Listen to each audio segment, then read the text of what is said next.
Hello বন্ধুরা, আসসালামু আলাইকুম। Welcome to my another episode. তোমরা কেমন আছো? আশা করি ভালো আছো। আর পুরো হার রাত বড় ছোট করে পুরো গলা চলা বয়ে গেছে, ভেঙে গেছে গলা। বন্ধুরা, ওখান আমি গেতে সিয়াঙ্গ ফুরে আগে দিবেন গে, কারণ ফুবু কালার বইটা গাইছিল। তো ওখান আমি আই ফেললাম ফুবুর আগে গেছে দিয়ে আবার দাবার নিছি গে। তো বন্ধুরা, এখন দাবার নিছি সিয়াঙ্গ বাইক করতে। তো বন্ধুরা, কইতে না কইতে আই ফেললাম মামা বাড়ি।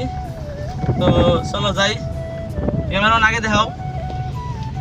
তো বন্ধুরা, এখন এখন আমার মামা বাড়ি দেখতে পারছো। তো এনু গাড়িটা খারাপ খারাপ থুয়ে আমি পুরা দেহা চেক করবা গেছিলাম।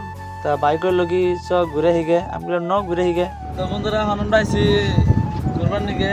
দেখতে পাচ্ছ আমার ছোট ভাই গাছ আছে, এই যে বিন্দাস আগে চলাইছে না চালনি না, আজকে আবার ট্রাই করতেছে কেমন লাগে। তো বন্ধুরা, আজকে রোজদারে জাফত, তো আমি আর ভাইয়ে বললাম রোজদারে জাফত খাবার নিয়ে দেখতে পার। তো বন্ধুরা, আজকে নিয়ে মিলেছে একটা ব্লগ নিয়ে। Bye bye.